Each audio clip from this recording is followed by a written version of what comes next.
Hello everyone. दोस्तों हम पढ़ रहे हैं तमस उपन्यास। भीष्म साहनी का ये उपन्यास है और इसमें हमने 10 लेक्चर इसके कवर कर लिए हैं। इसमें हमने इसके 11 प्रकरण को पढ़ लिया है लाइन बाय लाइन, और इससे पहले हमने शेखर एक जीवनी को कंप्लीट किया है। तो आपको मैं बता दूं, ये आपका यूजीसी नेट की जो यूनिट 6 है उसमें आपको ये उपन्यास लगा हुआ है। काफ़ी महत्वपूर्ण उपन्यास है। हर बार इस उपन्यास से आपको क्वेश्चन देखने को मिलेगा, चाहे वो पात्र से संबंधित हो या किसी पंक्ति को पूछा जाएगा, या किसी पंक्ति का ये पूछा जाएगा कि ये किस पात्र के द्वारा कही गई है।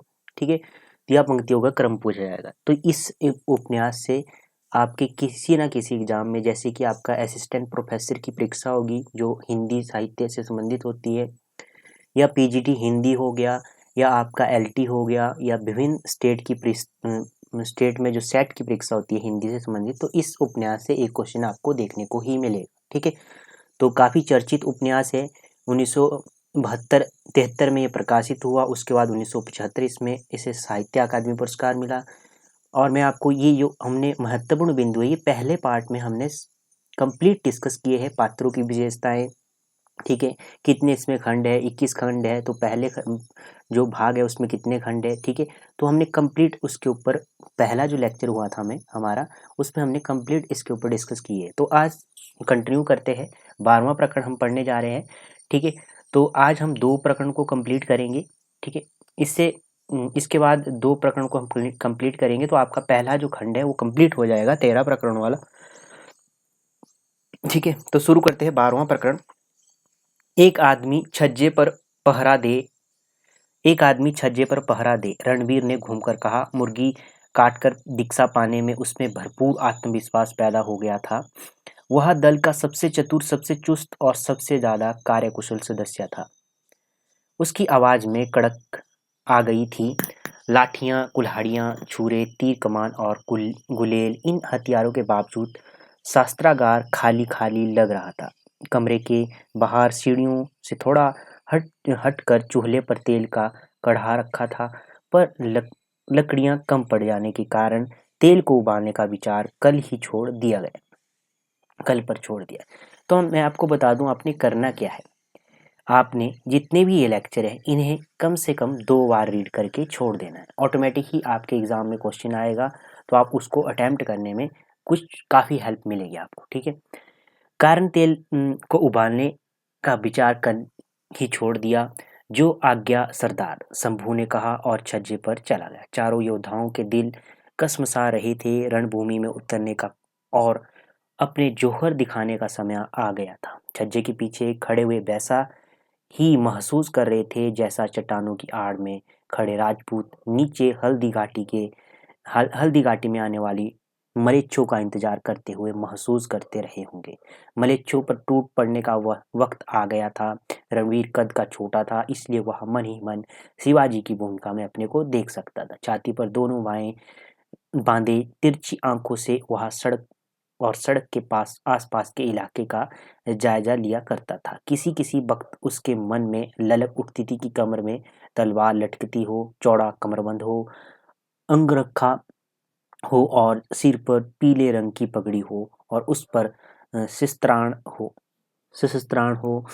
ढीला सा पजामा पहनकर इतने बड़े संग्राम में भाग लेना बड़ा अटपटा लगता था। पजामा और सीधी सादी कमीज और नीचे फटी हुई चप्पल वीर सैनिक का बाना नहीं था, पर जो अधिकार भाव उसकी वेशभूषा में नहीं था, उसे रणवीर ने कड़क कर हुक्म देने वाली अपनी आवाज में पूरा कर दिया था। फौज के कमांडरों की तरह हुक्म देता था और दल के सभी सदस्यों को कड़े अनुशासन में रखता था। पीछे पीछे हाथ बांधे, तनिक झुककर गहरी चिंता में खोया हुआ, वह शास्त्रागार में ऊपर नीचे टहलता, वैसे ही जैसे औरंगजेब के साथ लोहा लेने से पहले शिवाजी टहलते रहे होंगे। सरदार रणवीर ने घूमकर देखा। मनोहर खड़ा था, जो कुछ देर पहले एक एक गुलेल के पास एक एक डेरी कंकड़ों की लगा रहा था। लकड़ियां कम पड़ गई, तेल नहीं उबल सकता, क्या कोयला भी नहीं है? नहीं सरदार। रणवीर कमरे में पीठ पीछे हाथ बांधे कुछ देर तक टहलता रहा। रणनीति यही कहती है कि निर्णय अविलंब किया जाना चाहिए। ये महत्वपूर्ण पंक्ति है, पूछी जा सकती है। स्थिति को पहचान लेना उसकी तह तक जा पहुंचना और तब तत्परता से निर्णय कर लेना नेता के लिए अनिवार्य है। ये पंक्ति मोस्ट है, पूछी जा सकती है। अपने घर में उठा लाओ, जो भी मिले लकड़ी का कोयला और जितना भी मिले उठा लाओ, इसमें विलंब नहीं होना चाहिए। मनोहर ठिठका खड़ा रहा। क्या? अगर माँ नहीं लाने दे तो देने। इस पर सरदार शास्त्रागार के बीचों बीच खड़ा मनोहर के चेहरे की ओर देखने लगा, फिर कड़क कड़क बोला, मेरे भी मुंह की ओर क्या देख रहे हो? जहां से जो हो लकड़ी लाओ। जो आज्ञा सरदार, मनोहर ने कहा और पीछे हट गया। मगर अभी रुक जाओ, इस वक्त जाने की जरूरत नहीं है। और तभी तेल उबालने का विचार स्थगित कर दिया गया। शास्त्रागार एक दम 2 मंजिले घर की ऊपर वाली मंजिल में बनाया गया था, जो खाली पड़ी थी। निचली मंजिल में शंभू के बूढ़े दादा दादी रहते थे। ऊपर वाली मंजिल का छज्जा सड़क पर खुलता था और सड़क के किनारे पीपल का सुंदर पेड़ था, जिससे छज्जा बहुत कुछ ढका रहता था। पर घर के अंदर जाने का रास्ता एक गली में से था, जो पीपल के पेड़ के सामने ही अंदर चली गई थी। यह गली टेढ़ी मेढ़ी थी, अंधेरी और संकरी थी। सड़क पर से जाने वाला व्यक्ति गली में खो सा जाता था। रणवीर को इसकी स्थिति समझते हुए शंभू ने इसे चक्रव्यूह के प्रवेश की संज्ञा दी और दल की सरगर्मियों के लिए इसे सबसे ज्यादा उपयुक्त बताया था। गली थोड़ी दूर जाकर बाएं हाथ को मुड़ गई थी। मोड़ पर किसी पीर का टूटा हुआ मंजार था और मंजार के सामने एक बूढ़ा मुसलमान रहता था, जिसकी 2 बीवियां थी। आगे चले जाओ तो पानी का नल आता, तो दोपहर के वक्त बंद रहता। 4 बजे दोपहर तक नल पर कोई जीव नजर नहीं आता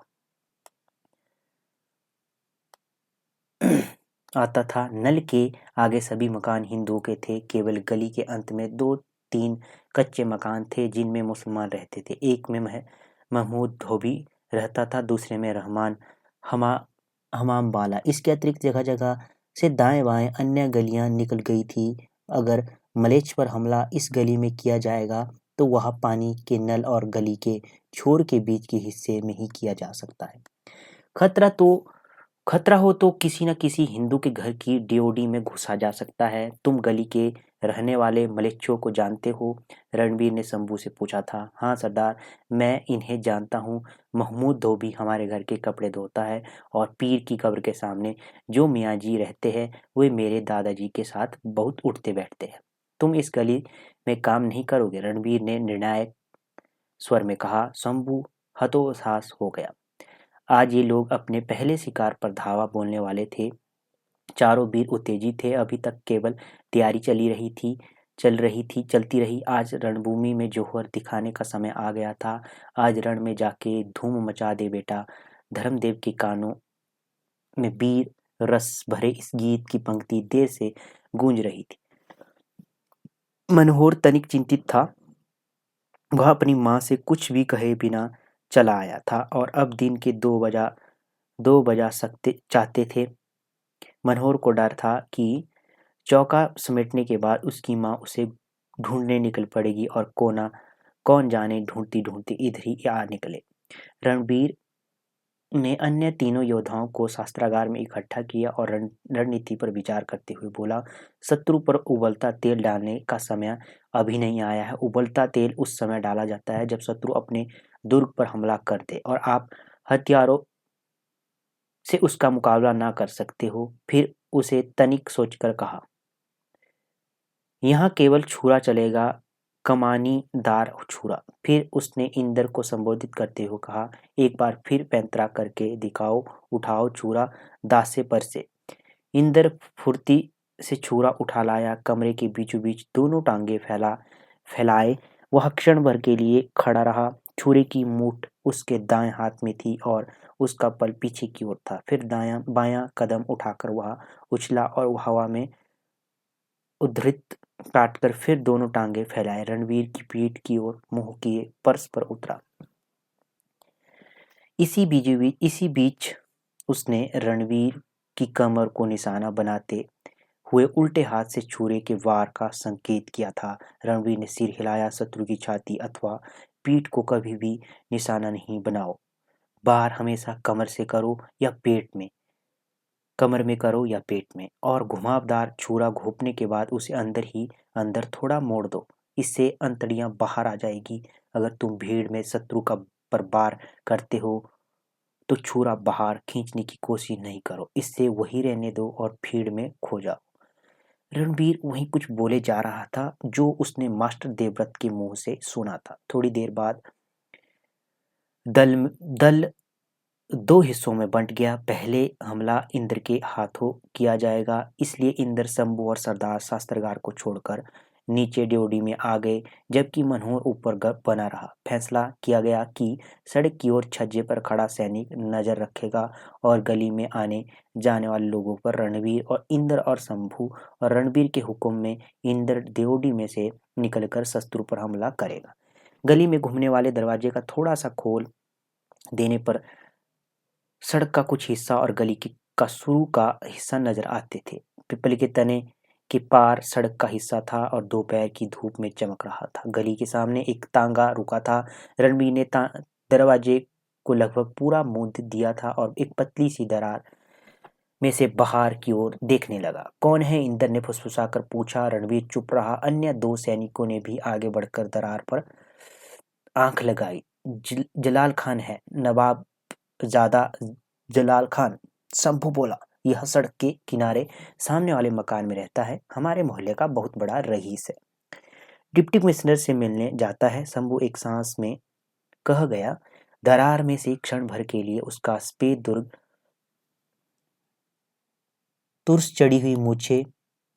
तुरार चढ़ी हुई मूछें और लाल दमका चेहरा नजर आया, पर जैसे वह सामने आया वैसे ही ओझल भी हो गया। गली में से गुजरते हुए उसकी सरसराती सलवार और चरमराते जूते सुनाई दिए। कुछ निर्णय कर सकने के पहले ही वह अपने घर के अंदर जा चुका था। तीनों वीर सैनिक ठगे रह गए। वह भी कद के बहुत ऊंचा लंबा था। उसने सामने से जाता देखकर तीनों समझ गए थे और सोचने का मौका ही नहीं मिला। मास्टर जी ने कहा कि अपने शत्रु की ओर ध्यान से कभी नहीं देखो, इससे निश्चय डगमगाने लगता है। किसी भी जीव और की ओर ध्यान से देखो तो उसके प्रति दिल में सहानुभूति पैदा होने लगती है। ऐसा कभी नहीं होने देना चाहिए। पीछे गली में कोई दरवाजा खुला और फिर खड़ाक से बंद हो गया। तीनों के कान खड़े हो गए। रणबीर ने दरवाजे के पर्दे को इस तरह से खोला कि पर्दों के बीच की दरार गली की ओर खुल गई। कौन है? इंद्र ने फुसफुसाकर पूछा। मलेच्छ, रणबीर बोला। दोनों मित्र ऊपर नीचे दरार से आंखें लगाकर खड़े हो गए।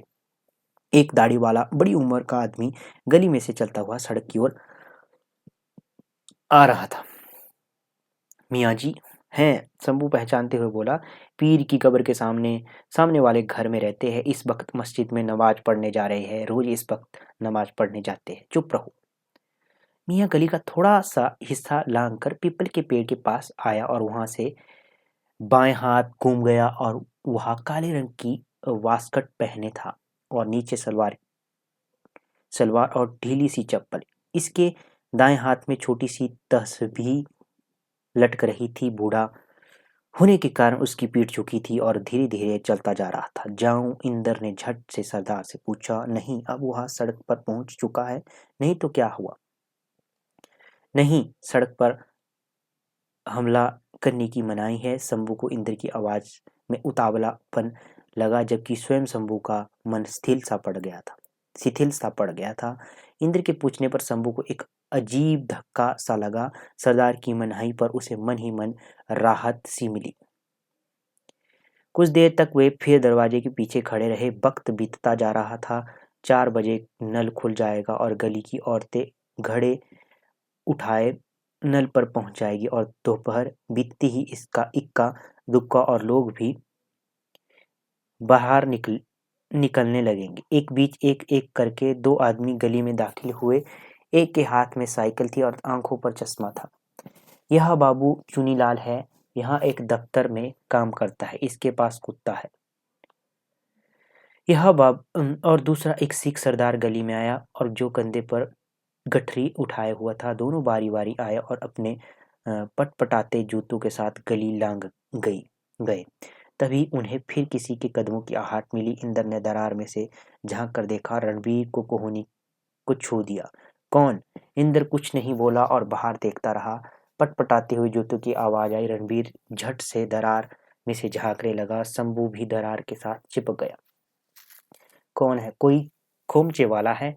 इंद्र ने फुसफुसा कर कहा। नहीं, इत्र फुलेल वाला है।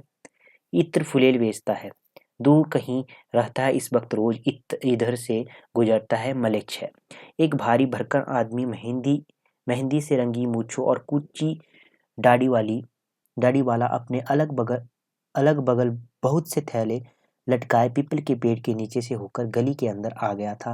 भोज के कारण उसके माथे पर पसीने की बूंद छलक आई थी। उसके दाएं कान में रुई के फाये थे और ऊपर 2-3 सलाइयां पगड़ी में खोस रखी थी। रणवीर को लगा जैसे उसकी पीठ पीछे कोई हरकत हुई हो। उसने घूम कर देखा। इंद्र का हाव अपनी जेब में रखे घुमावदार छुरे पर चला गया था। क्षण बीत रहे थे और निर्णय का वक्त आ गया था। यह आदमी मलेच्छ था, अजनबी था, थैलों से लदा था, ना भाग सकता था, ना अपने को बचा सकता था, और थका हुआ सा था। सभी गुण मौजूद थे। कुछ सवालों का जवाब मस्तिष्क नहीं देता, अंतः प्रेरणा देती है। क्षण बीत रहे थे। फेरी वाला गली में आगे बढ़ता जा रहा था। रणवीर ने आंख का इशारा किया और इंद्र लपक कर बाहर हो गया। उसके बाहर निकलने पर क्षण भर के लिए बाहर की रोशनी का चुंदियाता पुंज जैसे अंदर घुस आया। पर रणवीर ने फिर से दरवाजा बंद कर दिया। कोई आहट या आवाज नहीं थी। रणवीर और शंभू दम साधे दरवाजे के पीछे खड़े थे। रणवीर अत्यधिक उत्तेजित हो उठा, उससे ना रहा गया। उसने धीरे से दरवाजा खोला और सिर बाहर निकाल कर देखा।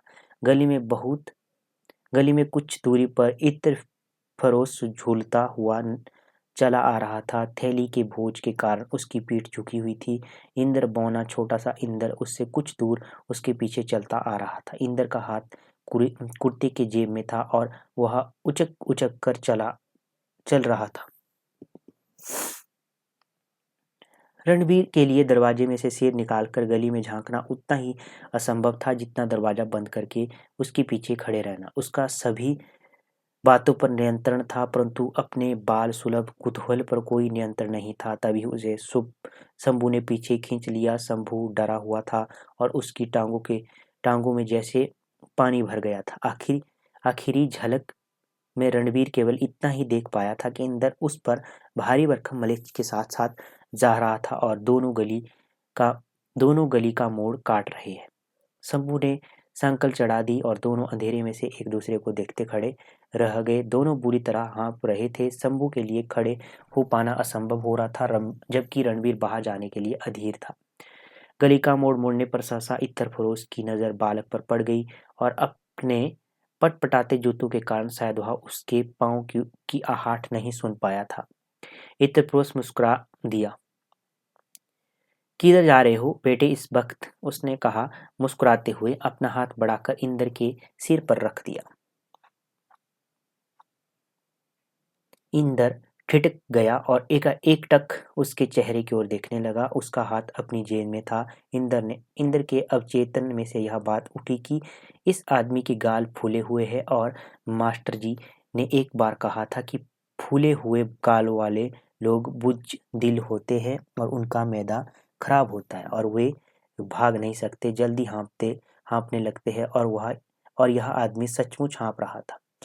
इंद्र अपने शिकार पर झपटने के लिए पैर तोड़ रहा था। उसकी आंखें अभी भी मलेच्छ के चेहरे पर गड़ी थी। इतप्रोस को लड़का महसूस सा लगा, छोटी उम्र का कोमल सा, जो शायद आश्रय खोजता हुआ उसके पीछे पीछे चला आया था। शायद डरा हुआ था। शहर में आज भी सभी लोग डरे हुए थे। कहाँ रहते हो? चलो मेरे साथ आते चलो, आज के दिन बाहर अकेले नहीं घूमना चाहिए। लेकिन इंद्र टस से मस नहीं हो रहा था। अभी भी वह इत्तफरोश के चेहरे की ओर घुरे जा रहा था। तेली मोहल्ले तक में तुम्हें पहुंचा दूंगा। आगे कहीं जाना हुआ तो तुम्हें नहीं तुम्हें किसी के सुपुर्द कर दूंगा। आज शहर में गड़बड़ है। और बिना बालक के ऊपर की प्रतीक्षा किए वह घूमकर आगे बढ़ने लगा। क्षण भर के लिए इंद्र वहीं ठिठका खड़ा रहा, फिर साथ हो लिया। आपस के घरों में चुप्पी छाई थी। उनकी डीओडी में इतना अधिक अंधेरा था कि आंखें फाड़ फाड़ कर भी देखो तो भी कुछ नजर नहीं आता था। मुझे भी आज मेरी फेरी पर नहीं निकलना चाहिए था, उसने इंद्र से कहा। आज भी कोई भी दिन है फेरी करने का। सारे शहर में सूखा पड़ा है, पर मैंने सोचा घर पर बैठकर क्या करूँगा। 2-4 आने को जुगाड़ हो जाएगा तो क्या बुरा है। दुकानदार घर पर बैठे रहे तो खाएगा कहाँ से। और इस इत्रपरोस हंस दिया।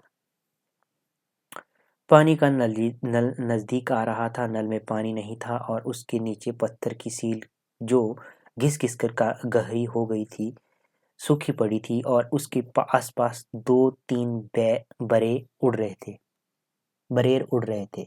कुछ ही दिन पहले एक इंद्र बरेर पकड़ा करता था। इत्र के 4 भाई भी कोई हमसे ले ले तो हमारी चखनी खरी हो जाती है। इत्र वाले ने जैसे अपने अपने आप से बात करते हुए कहा। वक्त काटने के लिए यह बतियाना चाहता है, या शायद शहर की सूनी गलियां लांघने के बाद वह खुद डरा हुआ था। हमें एक एक गली का मालूम है कि वहां कौन इत्र खरीदता है। जिस मर्द की 2 बीवियां हो वह जरूर इत्र लेता है। वह बसमा भी लेगा और सुरमा भी लेगा।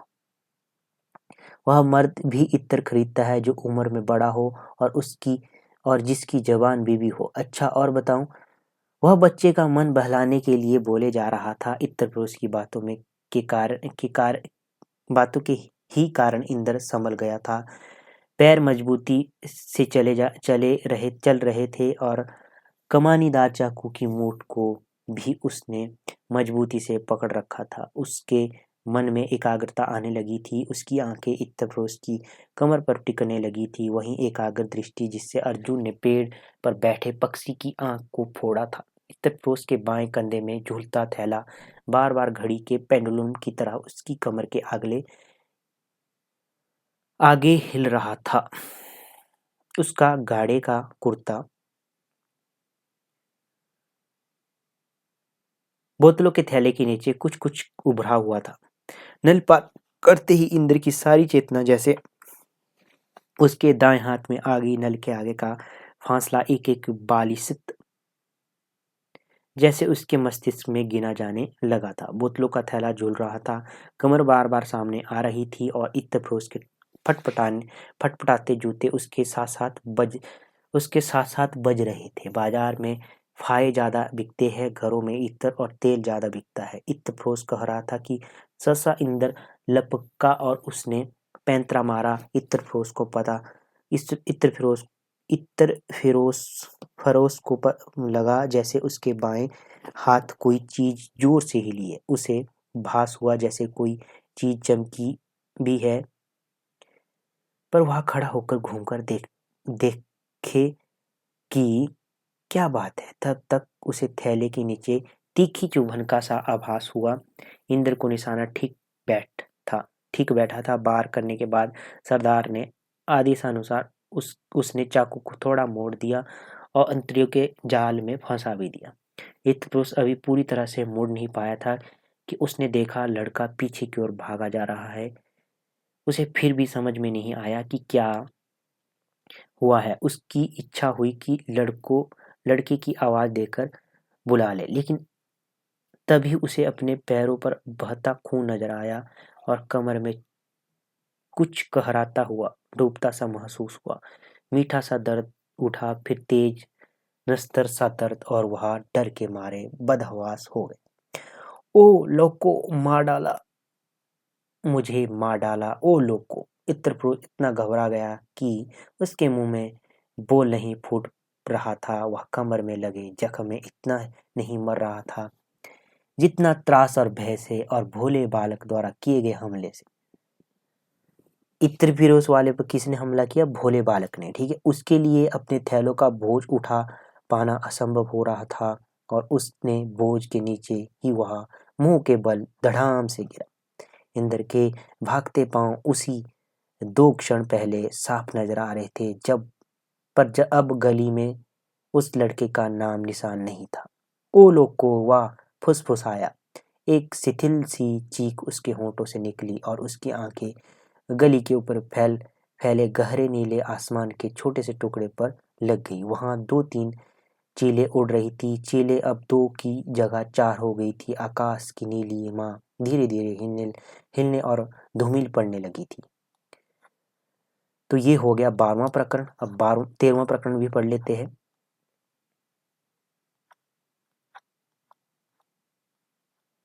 13वां प्रकरण है। इसमें नत्थु परेशान था, अपनी कोठरी के बाहर बैठा था, चिलम पर चिलम फूंके जा रहा था। जितना अधिक वह मारकाट की अफवाहों को सुनता, उतनी ही अधिक उसका दिल बैठ जाता था।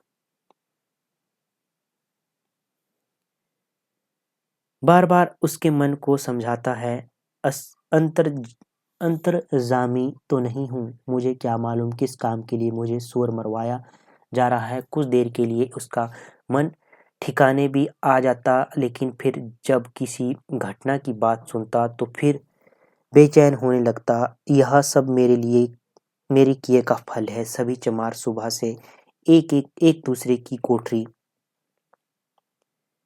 के बाहर बीड़ियां फूंकते बतिया रहे हैं। नत्थु बार बार उनके बीच जा खड़ा होता। वह स्वयं भी बतियाने की कोशिश करता, लेकिन बार बार उसका हल्क हल्क सूखने लगता और टांगे कांपने लगती। वह अपनी कोठरी में लौट आता। क्या मैं अपनी पत्नी से सारी बात कह दूं? वह समझदार औरत है, मेरी बात समझ जाएगी, मेरा दिल हल्का होगा।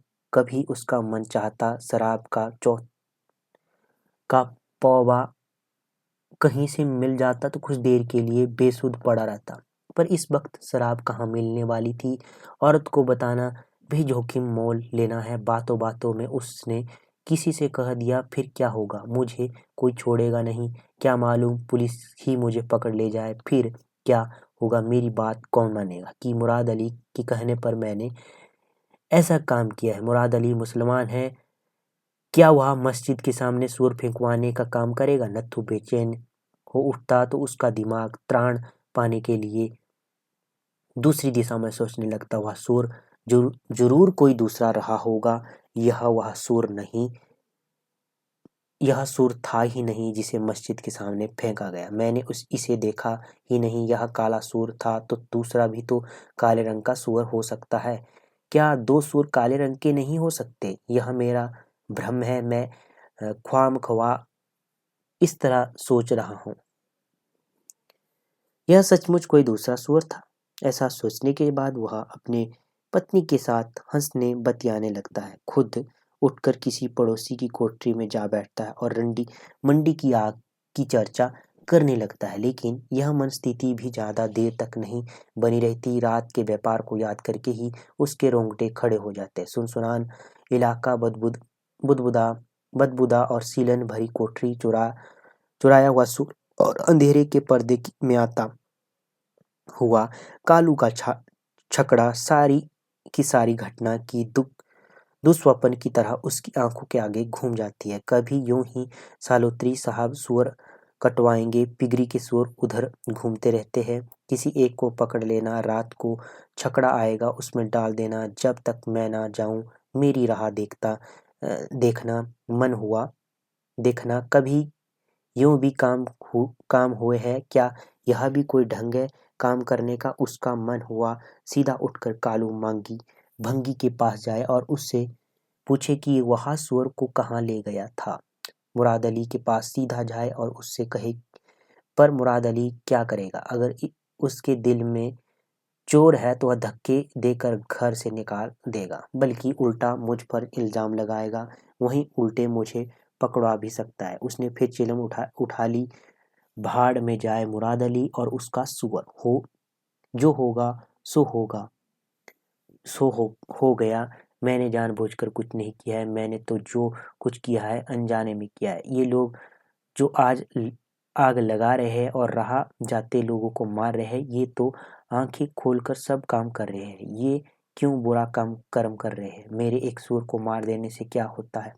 एक सूअर को मार देने में रखा ही क्या है? मैं मुजरिम हूँ तो क्या ये लोग मुजरिम नहीं हैं? ये लोग जिन्होंने मंडी में आग लगाई, मैंने जानबूझकर कुछ नहीं किया। होश हो गया जो होना था, मुझे इससे कुछ लेना देना नहीं है। नत्थू को अपने बाप की याद आई। भगवान से डरने वाला आदमी था। वह सदा यही सीख दिया करता था, बेटा हाथ साफ रखना। जिसका हाथ साफ है वह कोई बुरा काम नहीं करता। इज्जत की रोटी खाना। नत्थू को याद करके रुलाई आ गई। उसकी छाती पर फिर से बोझ बढ़ने लगा, असहा होने लगा। मैदान के पार कोई आदमी चलता चलता रुक गया था और मुड़कर चमारों के ढेरे की ओर देख रहा था। उसे देखकर नत्थू का दिल धक धक करने लगा। उसे लगा जैसे वह उसी को ढूंढने आया है, जैसे उसे पता चल गया था कि उसी ने सुर मारा है। नत्थू की औरत धोती के पल्लू में हाथ पोंछती हुई बाहर निकली। उसे देखकर उसके मन में फिर अकुलहाट हुई। नत्थू का मन हुआ उसे सारी बात कह डाले, कोई तो हो जिसे वह अपने दिल की बात कह सके। नत्थू की आंखें फिर मैदान के पार खड़े आदमी की ओर घूम गई। तू क्या देख रहा है? उसकी पत्नी ने पूछा। फिर मैदान के पास उस आदमी की ओर देखकर बोली, कौन है वह? क्या तू उसे जानता है? नहीं। तो मैं क्या जानूं कौन है? मैं नहीं जानता, नत्थू ने कहा और फटी फटी आंखों में अपनी पत्नी की ओर देखने लगा। तू यहाँ तू यहाँ क्यों खड़ी है? जो अपना काम देख जा अपना काम देख, नत्थू ने रुखाई से कहा। उसकी पत्नी उन्हीं कदमों कोठरी के अंदर लौट गई। नत्थू ने कनखियों से फिर सड़क की ओर देखा। वह आदमी जा रहा था। मैदान के छोर पर उसने सिगरेट सुलगा ली थी और अब सिगरेट की कस छोड़ता हुआ आगे बढ़ रहा था। मेरा भ्रम था, नत्थू ने मन ही मन कहा। काम के लिए दिन इधर बीसियों आदमी आते हैं जिन्हें हम लोगों से काम रहता है। उसका मन आश्वस्त हो गया। नाहक ही औरत से खींच कर बोला, सुन तो। उसने पत्नी को पुकार कर कहा, थोड़ी चाय बना दे। उसकी स्त्री दहलीज पर लौट आई। उसके शरीर में अथवा उसके व्यक्तित्व में ऐसा कुछ था कि नत्थू उसे अपने समीप पाकर अधिक सुरक्षित महसूस करता था। वह घर में बनी रहती तो लगता घर में स्थिरता है। वह आंखों से ओझल हो जाती तो नत्थू को लगता जैसे सारी सृष्टि डोलने लगी है। मन ही मन वह आज भी चाहता था कि उसकी स्त्री उसके पास बनी रहे। वह कभी परेशान और उत्तेजित नहीं होती थी, घबराती नहीं थी। उसका दिल कभी भी धक धक नहीं करता था। कोई बात उसके कलेजे को चाटती नहीं थी, इसलिए कि यह गदराए शरीर की है, मेरी तरह सूखी चिपकी नहीं है जो सारा वक्त दिल का गम खाता रहता हूँ। उसके अलसाए शरीर में नत्थू को स्निग्धता का भास मिलता था।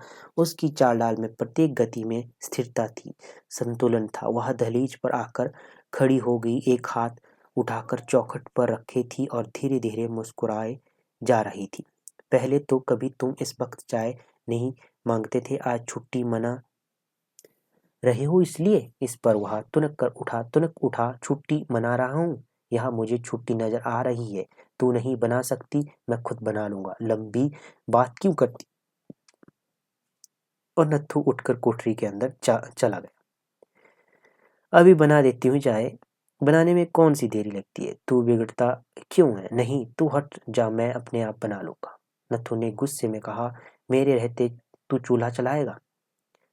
मैं मर ना जाऊं? वह बोली और आगे बढ़कर उसकी बाहें पकड़कर उसे उठाने लगी। उठ जाओ,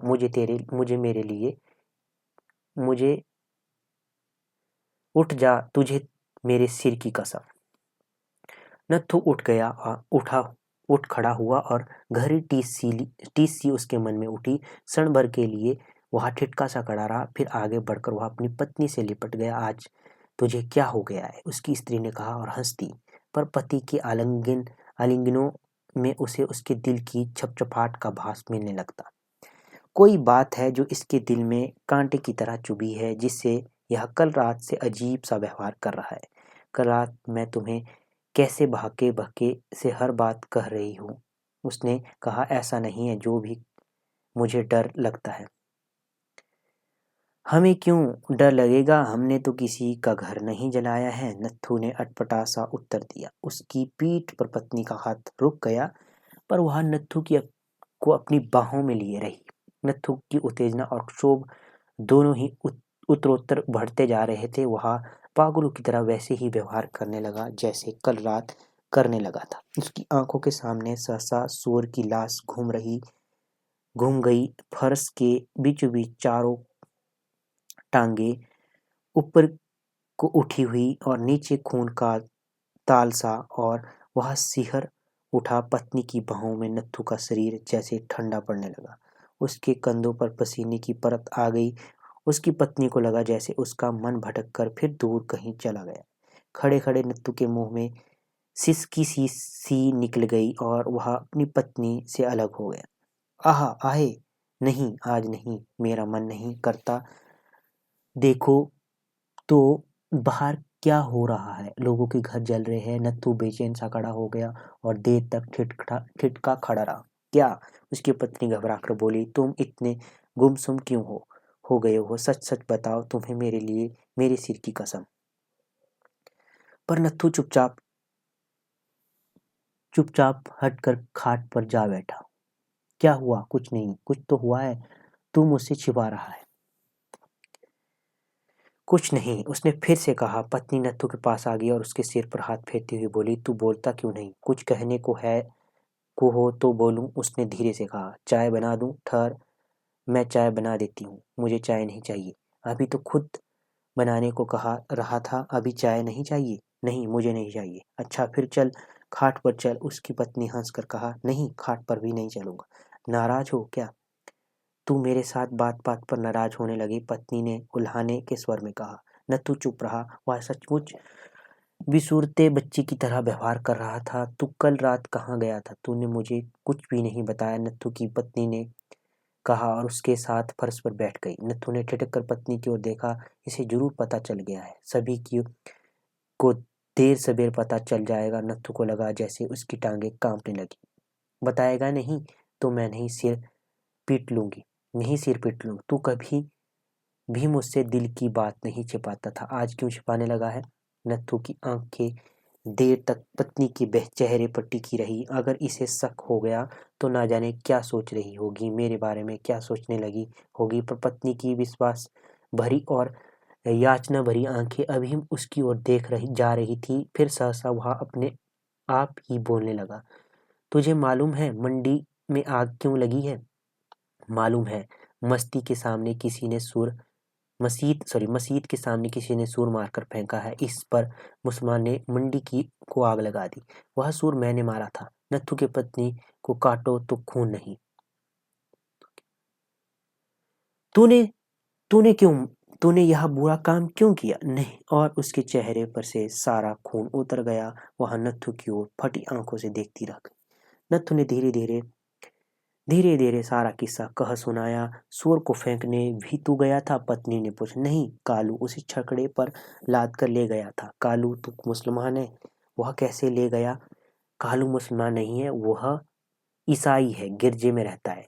कालू क्या है? ईसाई है, गिरजे में रहता है। उसकी पत्नी देर तक उसके चेहरे की ओर देखती रही। तूने बहुत बुरा काम किया है, पर इसमें तेरा क्या दोष है?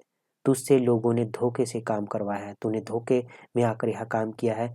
वह मानो अपने से बात करती हुई बुदबुदाई। पर नत्थू की बात सुनकर वह सिर से पांव तक कांप गई। उसकी पत्नी को लगा जैसे किसी भयानक ग्रह की छाया उनके घर पर पड़ गई है, जो उपवास करने में भी नहीं टलेगी, प्रायश्चित करने में भी नहीं टलेगी। पर फिर भी उसके मन पर बराबर बोझ बना रहा।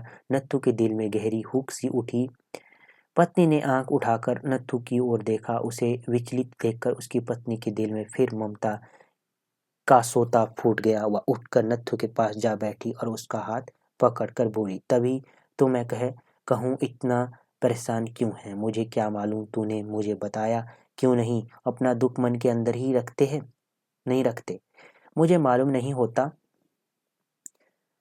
होता तो मैं यह काम क्यों करता? नत्थू बुदबुदाया। मुझसे तो कहा सलोत्री साहब ने सूअर मांगा है। फिर नत्थू अपनी उधेड़ उधेड़ बुन में और भी गहरा डूबते हुए बोला, कल रात मुराद अली को मैंने देखा था, वह मेरे साथ बोला ही नहीं। मैं उसके पीछे पीछे भागता था और वह आगे आगे ही बढ़ता गया। उसने मेरे साथ बात तक नहीं की।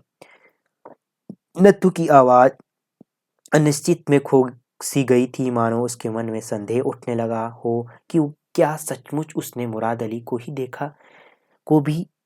देखा भी था क्या नहीं। कितने पैसे मिले थे सुर मारने के? 5 रुपये। वह मुझे पेशगी ही दे गया था, मतलब पहले ही दे गया था।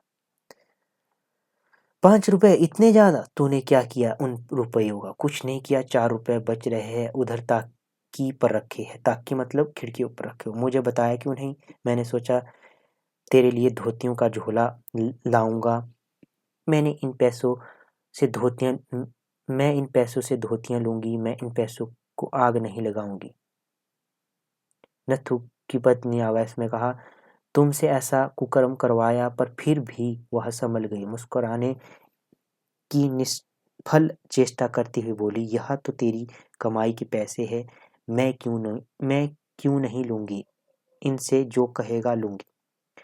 वह उठ खड़ी हुई और ताक के पास गई। एड़ियाँ उठाकर ताक के ऊपर रखी रकम को देखा, फिर पति की ओर लौट आई। नत्थू की गर्दन और भी ज्यादा झुक गई थी। वह फिर किसी गहरी अंधेरी खो में जा पहुंचा था। तूने वह आदमी देखा था ना, जो मैदान के पार खड़ा था? नत्थू ने सिर ऊपर उठाकर पूछा। हाँ तो मगर इससे क्या है? मैं सोचता हूँ वह बगड़ी था जिसका सुर मैंने अंदर खींच लिया था। उसे जरूर पता चल गया होगा। बागड़ी था। तुम्हें क्या हो गया है? पता चल गया तो आकर तुमसे ले ले। तुम कैसी भक्की भक्की बातें करने लगी हो जी? नत्थू की पत्नी ने ऊंची आवाज में कहा। क्या कहा? फिर सिर पटकर बोली, देखो जी, हम लोग चमड़े का काम करते हैं। जानवरों की खाल खींचना, उन्हें मारना हमारा काम है। तूने सूअर को मारा, अब वह उसे मस्जिद के सामने फेंके या हाट बाजार में बेचे, इससे हमें क्या? और तुम्हें क्या मालूम वही सूर था या नहीं? फिर जिसे मस्जिद के सामने फेंका था, तेरा इसमें क्या है? फिर वह बड़ी लापरवाही के अंदाज में बोली, मैं तो इन पैसों से धोती लूंगी, फिर लूंगी। तेरी कमाई के पैसे है, मेहनत की मजूरी है। और वह फिर ताकी की ओर लौट गई और हंसते चहकते हुए ताक पर से पैसे उठा लिए, पर फिर उसी क्षण उन्हें वहीं रख दिया। हाँ, मुझे क्यों? क्या तू ठीक ही तो कहती है? मुझे क्या, भाड़ में जाए मुराद अली और उसका सूअर। मैं कल भी यही कहता था। नत्थू नत्थू ने कहा और आश्वस्त सा महसूस करने लगा। अब पूरे 15 रुपए मेरे पास हो गए। अब तू भी अपने लिए कुछ ले लेना। मुझे कुछ नहीं चाहिए। नत्थू भावोद्वेलित होकर बोला, जब तू मेरे पास होती है तो मुझे लगता है मेरे पास सब कुछ है। नत्थू की पत्नी झट से कोठरी के कोने में रखे चूल्हे के पास जा बैठी और चाय बनाने लगी। जिसका दिल साफ होता है उसे भगवान कुछ नहीं कहते। ये पंक्ति मोस्ट है, बन सकती है। नत्थू की पत्नी बोली, हमारा दिल साफ है, हमें किसी का डर क्यों होने लगेगा? फिर वहीं बैठी बैठी बोली, मुझे तो बताया, अब डेरे में और किसी ने नहीं कहना। नहीं, मैं क्यों कहूँगा? तू भी किसी से नहीं कहना। नत्थू की पत्नी गिलासों में चाय डाल रही थी जब मैदान पार भागते कदमों की आवाज आई। नत्थू की पत्नी का हाथ ठिठक गया। उसने आंख उठाकर नत्थू को देखा, पर बोली कुछ नहीं, उल्टे मुस्कुरा दी। थोड़ी देर बाद बाड़े में किसी चमार की आवाज आई। एक चमार दूसरे चमार से पूछ रहा था, क्या हुआ चाचा? दंगा हो गया है रास्ते में? कहाँ रास्ते में? हिंदू मुसलमान का दंगा हो गया है कहते हो? 2 आदमी मारे गए। यह आदमी कौन था जो भागा जा रहा था? नहीं मालूम कौन था, कोई बाहर का आदमी होगा। कोठरी के अंदर और बाहर फिर से चुप्पी छा गई। चमार अपनी कोठरी के अंदर चला गया और फिर पिछवाड़े चला गया था। नत्थू के हाथ में चाय का गिलास देखते हुए उसकी पत्नी ने कहा, तुम भी जाओ, डेरे वालों से मिल लो। चलो मैं भी चलती हूँ, यहाँ बैठे बैठे क्या करेंगे। नत्थू की पत्नी उठी और अनायास ही झाड़ू लेकर कोठरी बुहारने लगी। एक एक कोना, एक एक चीज उठाकर नीचे से झाड़ू लगाने लगी।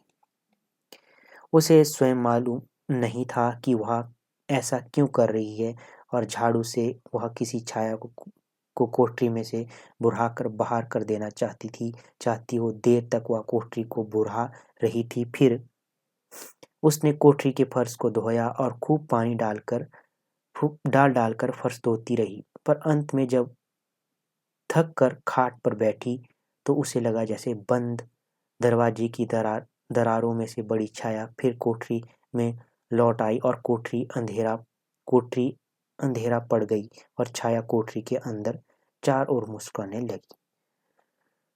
तो ये हो गया आपका पहला खंड, कंप्लीट कर लिया हमने। ठीक है, पहला खंड, इसमें कितने प्रकरण थे? 13 प्रकरण थे। ठीक है, ये हमने कंप्लीट कर लिया।